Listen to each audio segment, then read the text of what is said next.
English daily free press journal में बतौर cartoonist अपना करियर शुरू करने वाले बाल ठाकरे राजनीति के इस मुकाम तक कैसे पहुंचे, आइए देखें रूबरू के इस भाग में।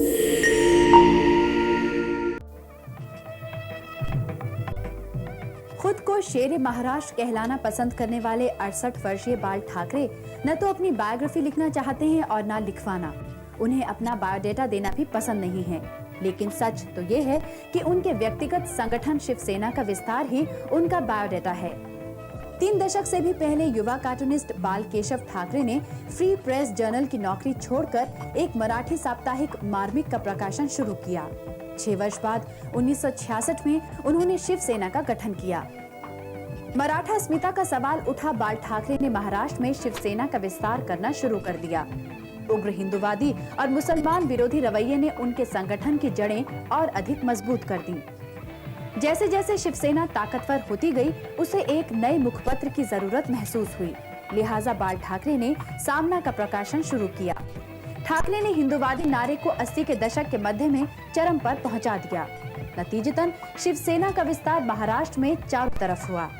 इस संगठन ने पहले मुंबई की महानगर पालिका, फिर ठाणे और औरंगाबाद पर कब्जा कर लिया। 1990 के विधानसभा चुनावों में उसने भाजपा से तालमेल करके 52 सीटें जीती, लेकिन 90 के बाद शिवसेना के सेनापति का करिश्मा कम होने लगा। लिहाजा शिवसेना को प्रत्येक चुनाव में हार का मुंह देखना पड़ा। बॉम्बे ब्लास्ट के बाद बाल ठाकरे ने अपने मुस्लिम विरोधी तेवर ज्यादा तेज कर दिए। परिणाम स्वरूप 1995 के विधानसभा चुनाव में शिवसेना बीजेपी गठबंधन महाराष्ट्र में सरकार बनाने में कामयाब रहा।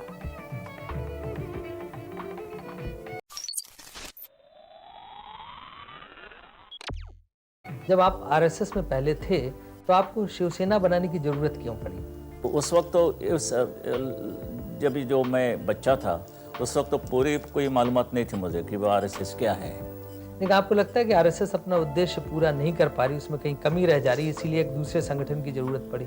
मेरे में और आरएसएस में एक ही फ़र्क है, जैसे कि शिवसेना और आरएसएस में, कि मैं हिंदुओं में मिलिटेंसी चाहता हूँ, आनी चाहिए। ये लाठी काठी की बात नहीं हो सकती। यानी कि देश के हित के बारे में मैं बोल रहा हूँ। कोई दंगा फसाद करने का सवाल नहीं है, मगर देश की कोई हिफाजत होनी चाहिए। तो मैं हमेशा आगे का देखता हूँ। तो आगे मुझे ऐसा लगता है कि एक कोई यादव युद्ध आने वाला है, आएगा ही आएगा, सिविल वॉर। नहीं, सिविल वॉर का नतीजा क्या होगा? It is something like an unrest. लोगों के मन में जो एक हवा दबी हुई है, वो विस्फोट से बाहर आएगी। अभी आपने कहा कि हिंदूज में मिलिटेंसी होनी चाहिए और ये लाठी से काम नहीं चलता। राइट। तो आपको लगता है कि गोला बारूद, हथियार, स्टेन गन, AK-47 ये रखना चाहिए? नहीं, गोला बारूद का ये सवाल नहीं है। कोई मिलिट्री में वो जो जवान है हमारे, वो भी मिलिट्री में जाने चाहिए। उनको उसका महत्व उनको समझना चाहिए कि मिलिट्री में ज्वाइन करने से देश का कितना फ़ायदा होता है। और दूसरी बात यह है कि हमारा दुश्मन कैसा है, इसकी पहचान होनी चाहिए। Not necessarily you should keep RDX, मगर किस ढंग से वो हमला होने वाला है, इससे जरा like a Doberman you should be alert, you must be alert. कुत्ता जितना समझता है उतना भी हम समझे तो भी देश बच जाएगा। ISI का प्राइम टारगेट मुंबई है, इसमें दोबारा कोई बम विस्फोट ना होने पावे, इसके लिए कुछ प्रिकॉशंस आपने लिए हैं? इस वक्त तो वो कोई थोड़ी हिम्मत करे तो बहुत महंगा पड़ेगा उसको। ये तो सच है, सही है, बहुत ही महंगा पड़ेगा। Because at that time we are unaware. तो उनको पाकिस्तान मिल गया, हमें हिंदुस्तान में मिला। चलो चुपचाप बैठो, आराम से रहो। आप नूरजहान को सुनो, हम हमारे लता मंगेशकर को सुनेंगे, आशा को सुनेंगे। और क्या चाहिए आपको? मन में उनकी जो एक दुश्मनी है वो हम कभी बर्दाश्त नहीं करेंगे। लेकिन अगर वो लता मंगेशकर को सुने और आप गुलाम अली को सुने तो इसमें क्या फर्क, क्या परेशानी? इससे पहले तो हम सभी का मान रखना चाहते थे, यानी कि इमरान, कोई मियांदात हो और कोई हो, बड़े अच्छे खिलाड़ी है वो।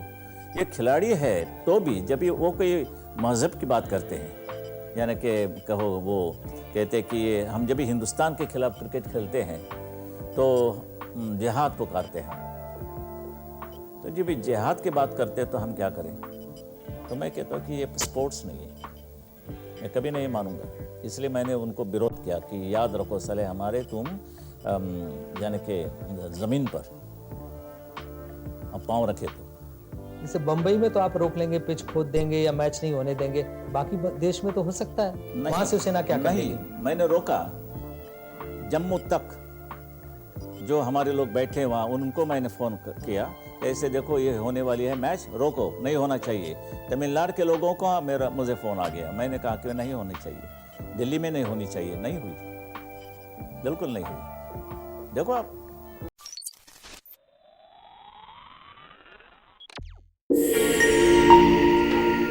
पब्लिक लाइफ हो या प्राइवेट लाइफ, बाला साहब ठाकरे समय के पाबंद और डिसिप्लिन पसंद थे।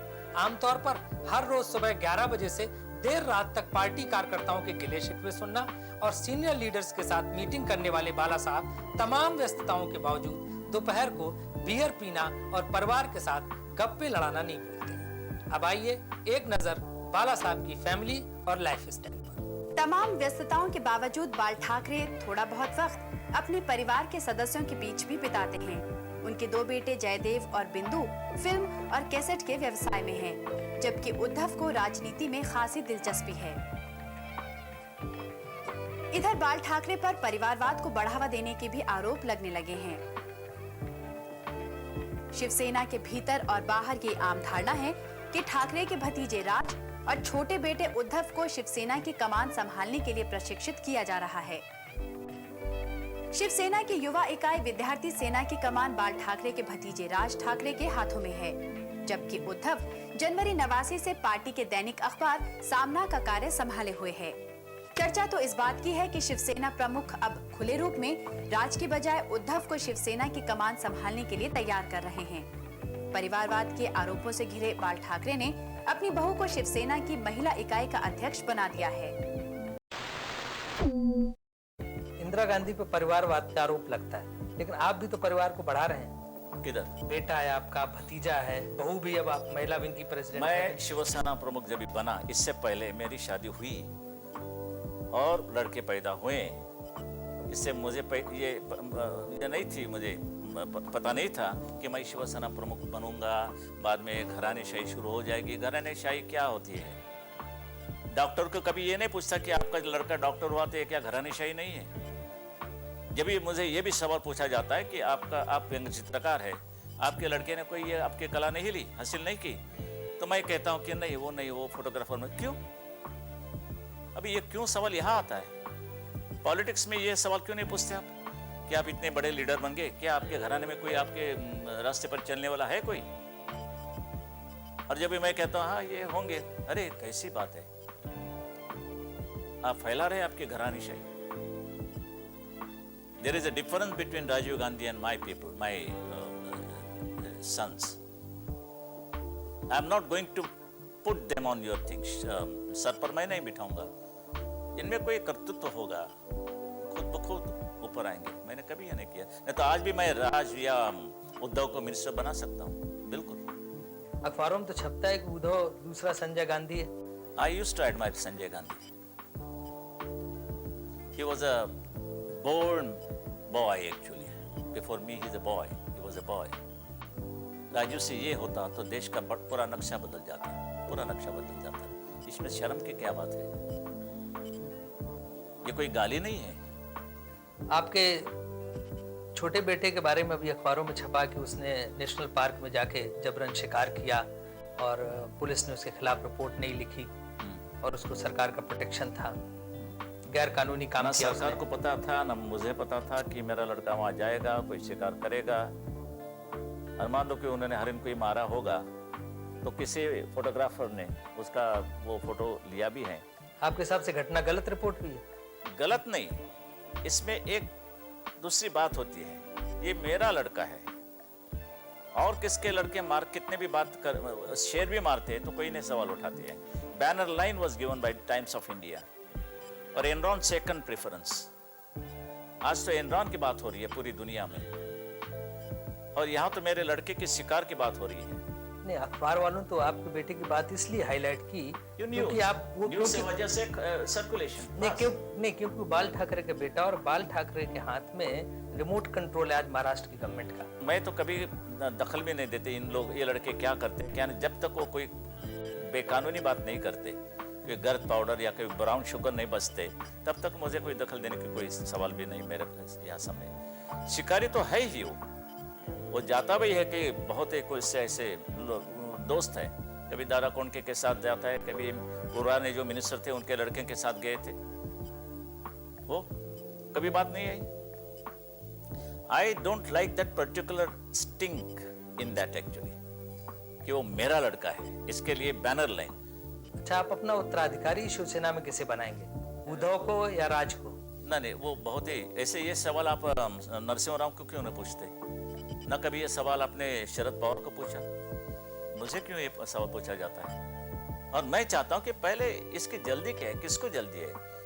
पता है, ऐसा लगता है कि कोई राज ने कोई ऐसी जल्दी नहीं बताई, ना उद्धव ने बताई कि चले बाप बैठा तो साले जगह खाली नहीं होती, जब तक हैं तो जगह नहीं मिलेगी।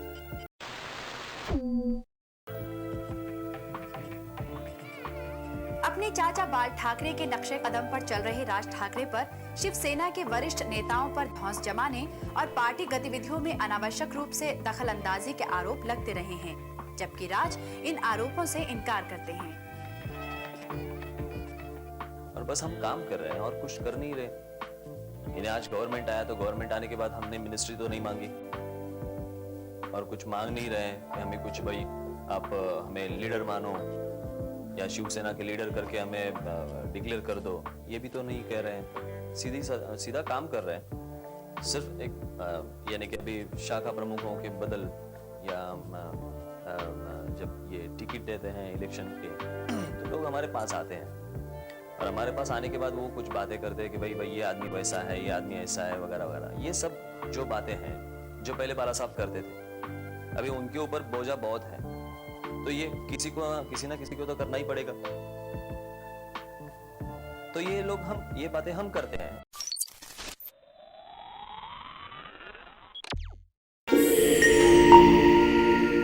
बाल ठाकरे के जितने प्रशंसक हैं उससे कहीं ज्यादा आलोचक। आज की तारीख में बीजेपी को छोड़कर तमाम राजनीतिक दलों के नेता उनकी स्टाइल ऑफ फंक्शनिंग का विरोध करते हैं, पर बॉम्बे के प्रोमिनेंट लोगों से उनके अच्छे रिश्ते हैं, चाहे वे बड़े बड़े उद्योगपति हों या फिल्मी सितारे।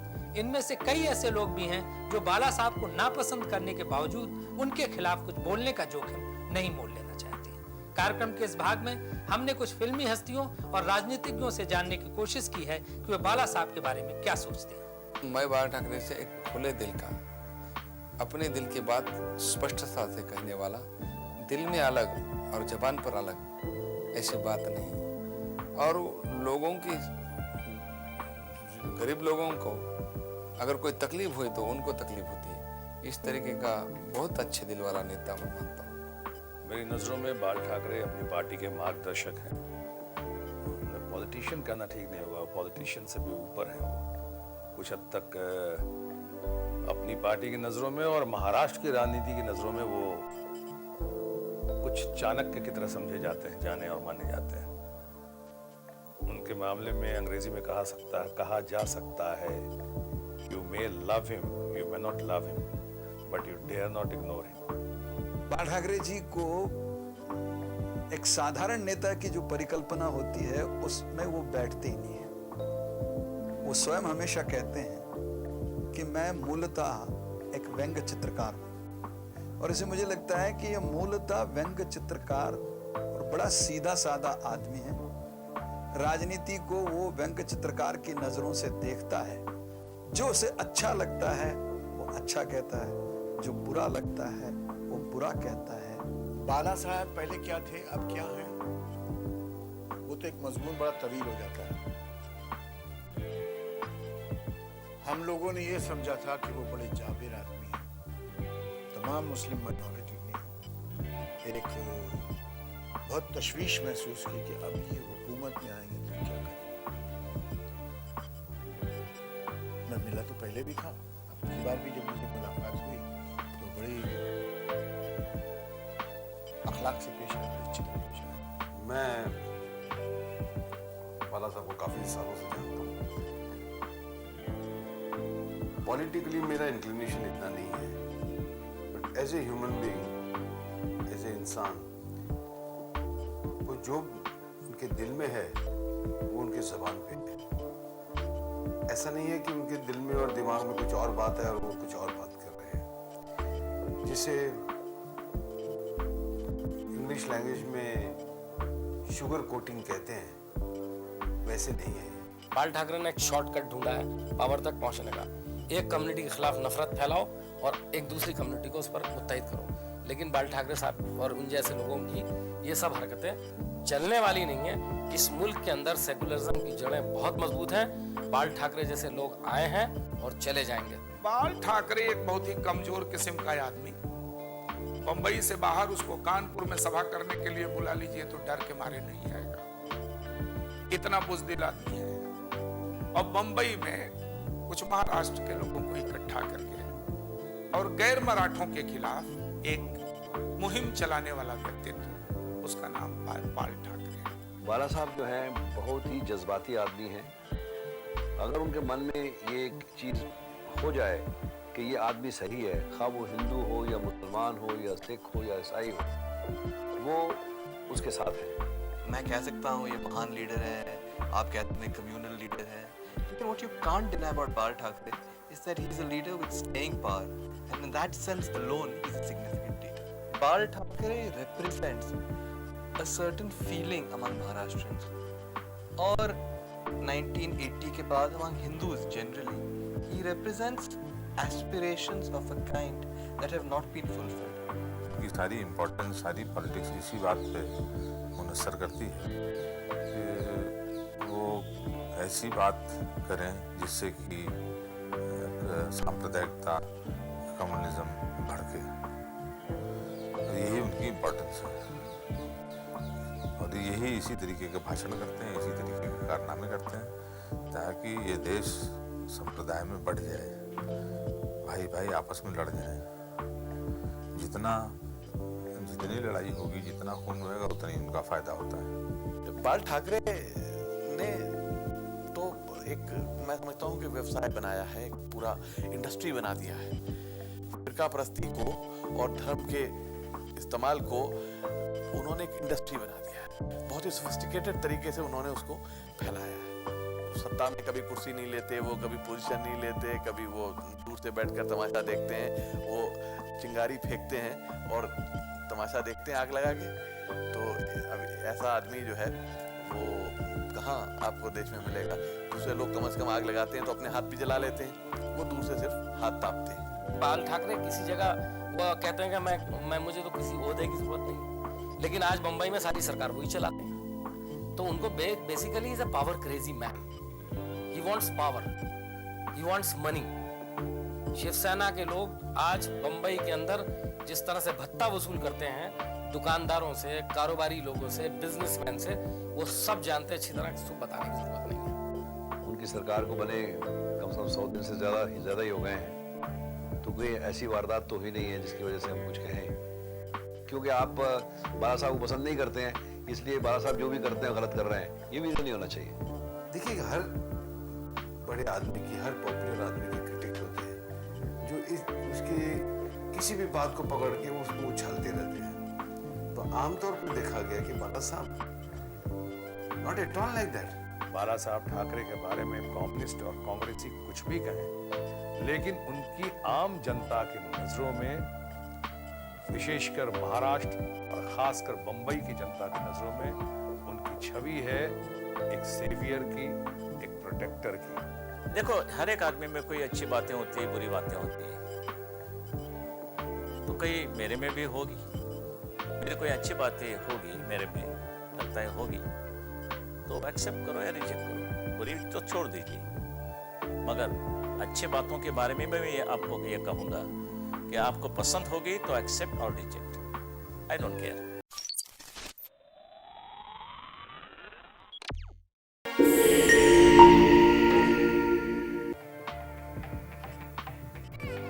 कट्टर हिंदुवाद के समर्थक बाला साहेब ठाकरे अक्सर भगवा कपड़े धारण करते हैं। उनका ज्यादातर समय घर पर आए पार्टी कार्यकर्ताओं और आम जनता से मिलने में ही गुजरता है। बाल ठाकरे से भय या फिर उनके प्रति आदर के भाव के कारण उनसे मिलने आने वाले उनके पैर छूना नहीं भूलते। क्योंकि बाल ठाकरे छत्रपति शिवाजी को अपना आराध्य मानते हैं, इसलिए शिवाजी के जन्म दिवस पर आयोजित समारोहों में बढ़ चढ़कर हिस्सा लेते हैं। बाल ठाकरे की पत्नी मीना ठाकरे भी कई राजनीतिक समारोहों में हिस्सा लेती हैं और शिवसेना की महिला कार्यकर्ताओं के लिए वो एक पेट्रन की तरह हैं। अच्छा, परिवार को आप कितना वक्त दे पाते हैं अपने परिवार को, क्योंकि आपके पास इतनी भीड़ लगी रहती है, राजनीति इतनी होती रहती है। कल 2 बज गए, मेरी बीवी की तबीयत एकाएक थोड़ी बिगड़ गई थी ना, वो सो सकी ना मैं सो सका और यहाँ आना पड़ा। But she is all right now, मगर लेकिन उनको घर में रख के मैं यहाँ आया हूँ। और शिकायत तो नहीं रहती होगी कि आप दिन भर लोगों के बीच में शिकायत करने के बाद भी क्या कर सकता है, क्या कर सकते हैं। एक बार तो ये सवाल हमने उठाया है, मिशन ली है तो पूरी ही करनी पड़ेगी। आप इतना फिट कैसे रहते हैं? मैं ना पैसा खाता हूँ ना अनाज खाता हूँ, मैं गालियाँ ज़्यादा खाता हूँ तो फिट रहता हूँ। पूना में आपने पब्स बंद करवा दिए, क्या मुंबई में भी बंद करवाएंगे? मैंने नहीं किया। बात है इससे कि एक प्रोग्राम के बाद जब भी मैं गाड़ी में बैठ जा रहा था, उस वक्त गोपीनाथ मुंडे मुझे मिला। उन्होंने कहा कि बाला साहब, अभी एक ऐसी खबर आई है कि यहाँ एक कोई पब चलते हैं और वहाँ यानी कि ये जवान लड़के और लड़कियाँ नंगे नाच करते हैं, सिगरेट ये करते पीते हैं, ये वो गर्द की होती है, ब्राउन शुगर की, पता नहीं। मैंने जब ये देखा कि ये हमारी संस्कृति नहीं है, मेरे देश के खिलाफ है, देश के संस्कृति के खिलाफ, और मैं नहीं चाहता कि हमारे देश में कोई हिप्पी पैदा हो जाए। तो मैंने कहा कि ये आपके कोई निश्चित खबर हो, इंफॉर्मेशन हो तो बैन कर दो ये पब को। पीने पिलाने से तो कोई परहेज नहीं ना सरकार को। हम कोई विनोबा भावे और मोरारजी देसाई नहीं है। आप भी बियर पीते हैं? आदमी को कुछ ना कुछ तो ऐसी हैबिट होनी चाहिए कि लोग उनको कहेंगे कि आदमी है। मुझे वो लोग पसंद नहीं आते, बड़े बदमाश होते हैं। क्या आप सिगरेट पीते हैं? नहीं नहीं, मैं पीता नहीं। क्या आप शराब? नहीं नहीं, मैं नहीं शराब। कोई आप पान भी? नहीं नहीं, मैं पान नहीं खाता हूँ। ये सुपारी? नहीं सुपारी। साला क्यों जिंदा रहते हैं आप लोग? मैं इतना नहीं कि भाई चलो ये भी नहीं वो भी नहीं, शादी भी क्यों की, वो भी छोड़ दो। मेरा स्वभाव जैसे मेरे पिताजी थे वैसा मैं हूँ। ये ढोंगबाजी या व्हाट यू कॉल हिपोक्रेसी, ये मैं हमारे घराने में नहीं, बिल्कुल नहीं।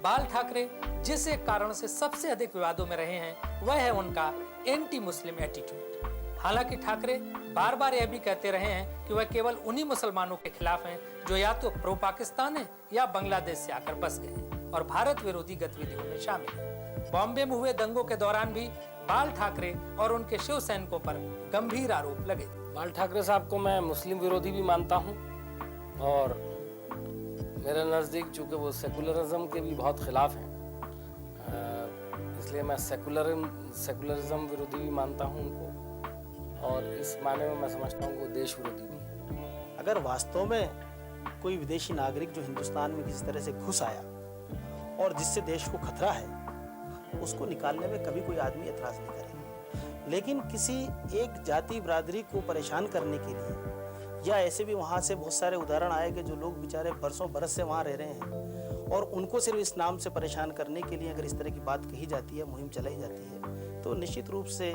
एक उसको राजनीतिक षड्यंत्र भी कह सकते हैं और एक बदनीयती का उदाहरण भी कहा जा सकता है। उनका कहना यही है कि आप जिस धरती में रहते हो, जिस धरती का खाते हो, जिस धरती आपकी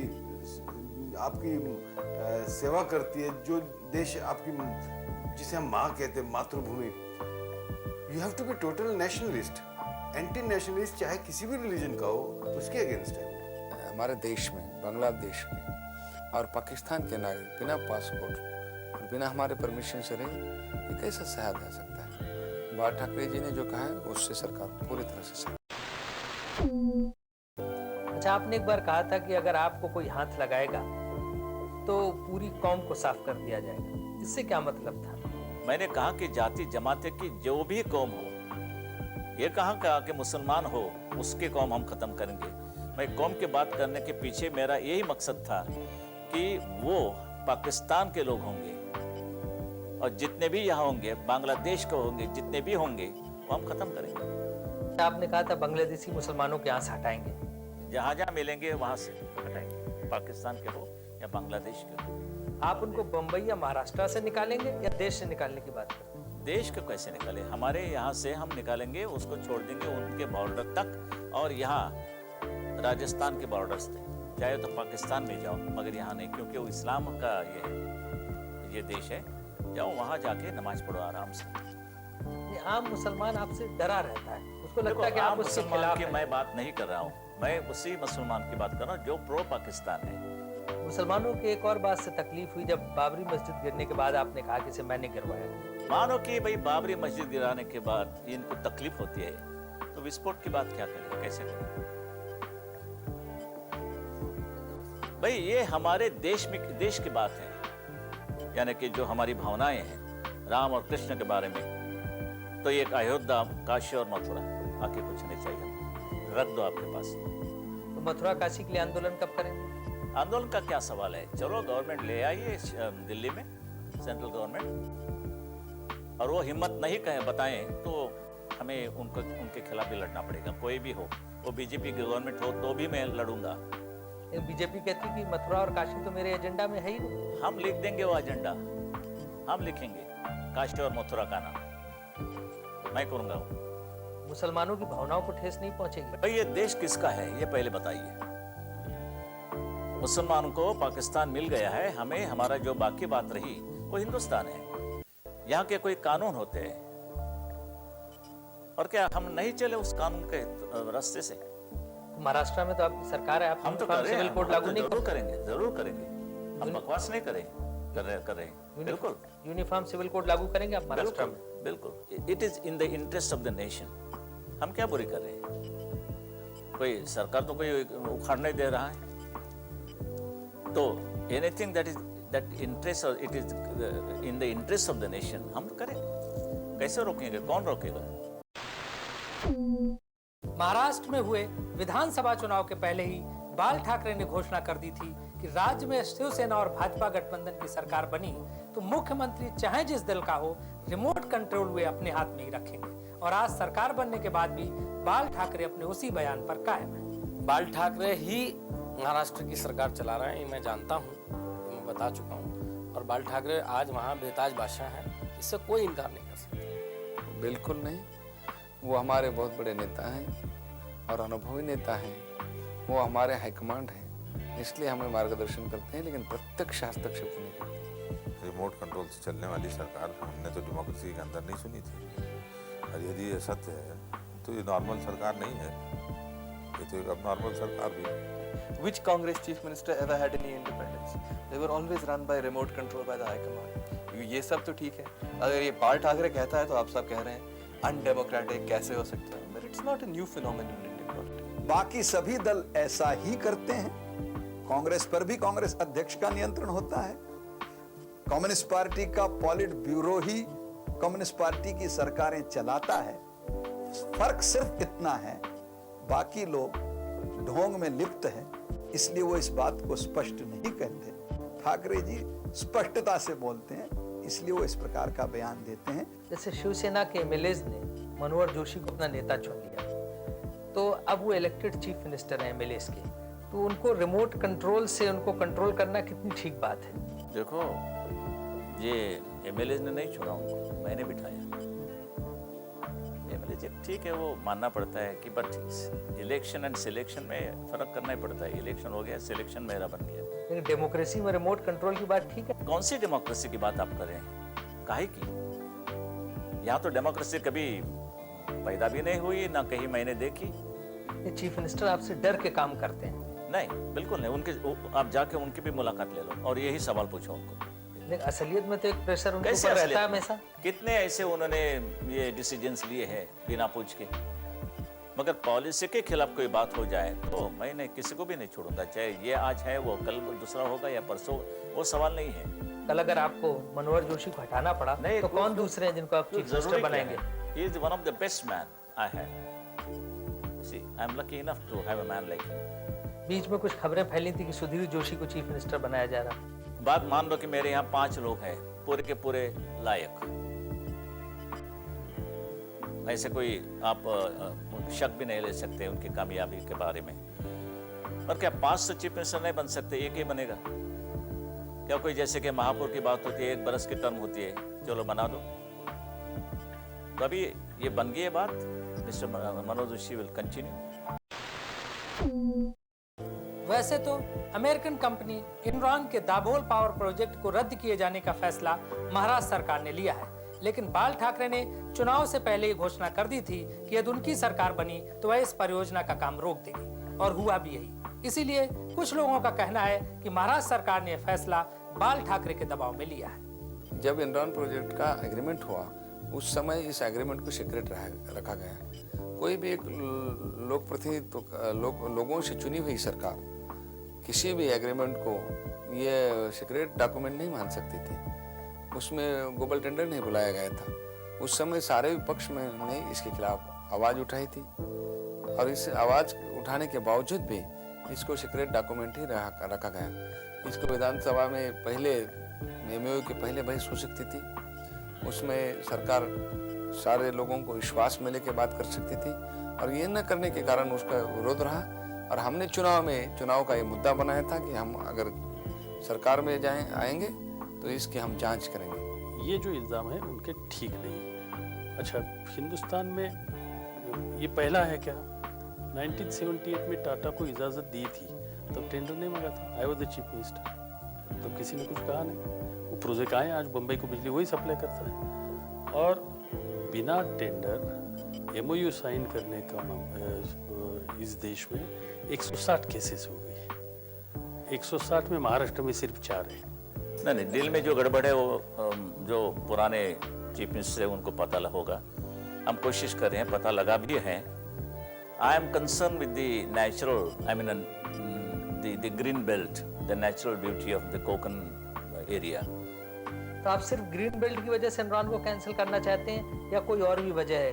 नहीं, और क्या वजह है? I am interested in nature, environment, वातावरण जो है वो मैं नहीं खराब करूँगा। तो महाराष्ट्र में किसी दूसरी जगह जहां वो वातावरण को नुकसान ना हो लगाना चाहे तो आप लगाने की इजाजत दे देंगे मैंने? If they take care of this then I have no objection.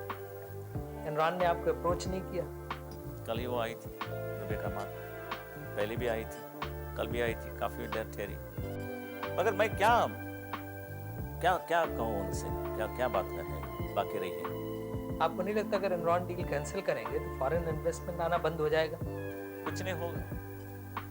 ये डर ही तुम्हारे जो मन में है ना, उससे वो बहुत मात करते हैं आपके ऊपर। मैं कहता हूँ कि who is America that to dictate my country. नहीं, एक असर तो पड़ेगा, एनआरआईज को मैसेज जाएगा, बाहर कंपनीज को मैसेज जाएगा। All the foreign investors please come, we have a gateway of India which has no doors. आइए, अंदर आइए।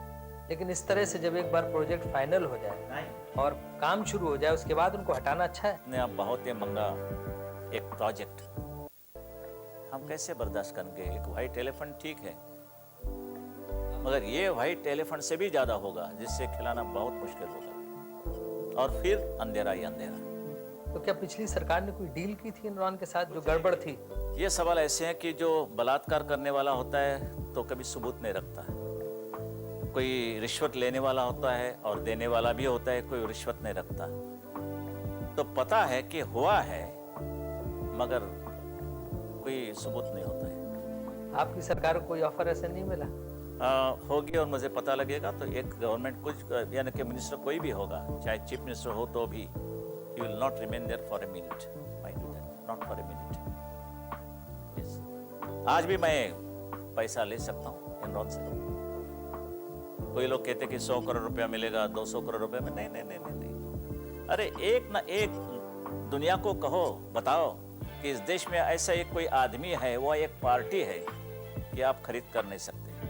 बॉम्बे ब्लास्ट के दौरान AK-56 राइफल रखने के आरोप में टाडा के तहत गिरफ्तार फिल्म अभिनेता संजय दत्त की रिहाई करवाना बाल ठाकरे की प्राथमिकता में शामिल है। हालांकि संजय की गिरफ्तारी के लिए भी शिवसेना ने काफी एजिटेशन किया था। संजय दत्त के मामले में बाला साहब द्वारा स्टैंड चेंज करने का कारण आज भी लोगों की समझ में नहीं आया। हमारे बारे में जो पिछले 2.5 साल से जो हमारे ऊपर इल्ज़ाम लगाए जा रहे थे, मेरे ऊपर, मेरे ख़ानदान के ऊपर, मेरे बच्चे के ऊपर, कि हम एंटी नेशनल हैं, हम देशद्रोही हैं।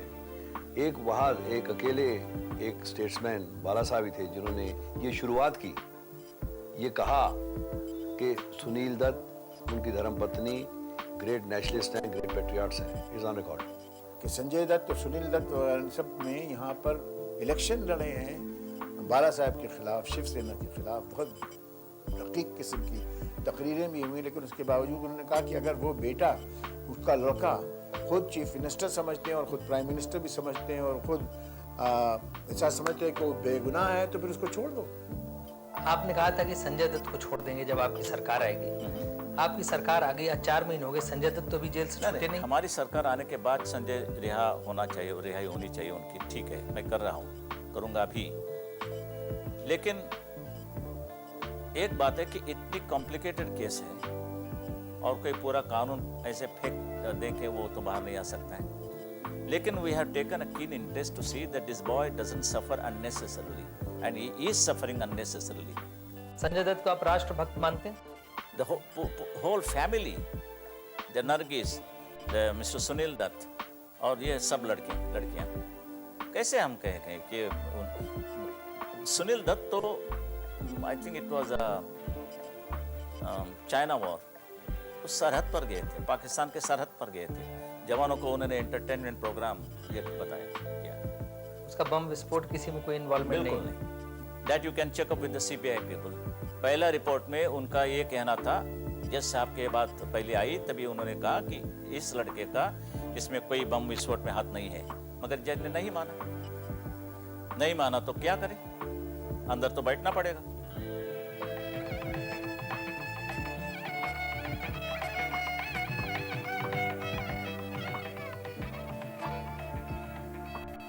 तो यह था शिवसेना प्रमुख बाल ठाकरे की पर्सनालिटी का एक लेखा जोखा।